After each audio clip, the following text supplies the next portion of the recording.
Minnesota lawmakers will be back at the state capitol for a special session in a matter of hours. Now this, after weeks of limbo, our Barrett Leone is live at the Capitol this morning. Barrett, we know there's still a number of sticking points that lawmakers need to work through today, but we also know the governor said they weren't going to call a special session until they had this stuff buttoned up. Yeah, exactly. They've been working throughout the weekend in order to get to this point. But like you said, we've been in limbo, and there's a lot of sticking points that they still need to work through, specifically with the state budget. So they're working on a 2-year budget, and there's a couple contentious pieces. So one of them being changes to tax breaks for the development of data centers in the state. Another is the compromise to roll back state health care coverage for undocumented immigrants. So despite fierce pushback from Democrats in both chambers, leaders say there are enough votes to make that happen. Undocumented adults are deserving of health care as well. But in order to get a budget agreement that funds the government for the state of Minnesota, this is a compromise that I was willing to make. When we came up with the global targets a few weeks ago was really right-sizing government and really kind of pulling back on a lot of that spending. Right now, we have a very good state budget that is actually delivering the largest spending cut between biennium to biennium ever, really. Almost $5 billion of cuts.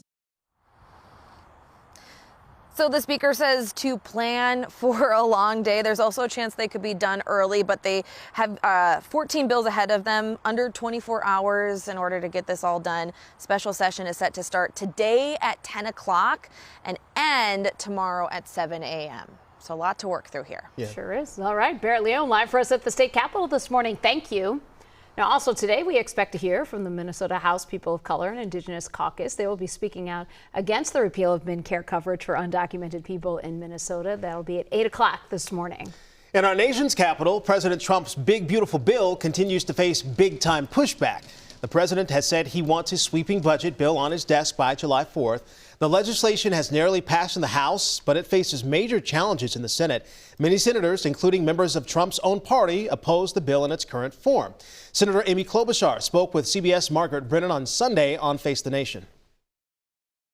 What do I think he should be doing right now? Who do I think he should be bringing in? I think he should be bringing in economists to talk to him right now about what's happening with the debt and with his big, beautiful betrayal of the middle class, to be talking to him about what's going on with the tariffs and how they are hurting small businesses. 70% of the people said that while a number of them will support deporting violent criminals, I support that, okay? Right. But 70% of them said that these policies either don't help with the economy or they weaken the economy. They are not there. They want this president. They voted for him, a bunch of them in the middle, who in my state also voted for me.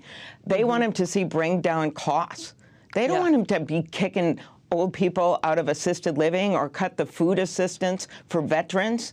They want him to be working on things that help them in their daily lives. Elon Musk, a former key Trump ally who is now in a public feud with the president, has also criticized the legislation. He has encouraged lawmakers to kill it. The fate of a program that helps young people get housing and job training is currently in limbo. A judge has temporarily blocked the Trump administration's effort to shut down the Job Corps program. In the meantime, staff at the St. Paul location are working to get every student connected with housing, education, and job opportunities now, just in case they are forced to close their doors on June 30th. America needs skilled workers. Let us help. That's what we do. We do it best. Otherwise, you have a whole population of young people that will end up being a burden on our economy, our society, when they could really be contributors. And they want to be. They want to help. Now, a court hearing here is scheduled for June 17th. The Proud Boys want the government, the U.S. government, to pay them $100 million. Members of that group are suing the Justice Department over charges related to January 6th. They were later pardoned or had their sentences commuted by President Trump. The plaintiffs say President Biden targeted them to oppress political allies of Trump. Well, now Trump's Justice Department will either have to defend the former administration's actions or settle with the plaintiffs. My name is Greta Thunberg and I am from Sweden. If you see this video, we have been intercepted and kidnapped in international waters by the Israeli occupational forces.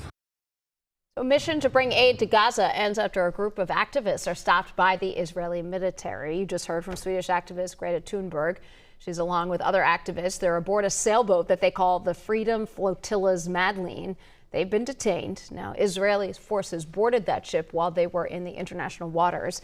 The ship was heading to break a blockade in the region where a hunger crisis is bordering on famine for its 2.1 million people.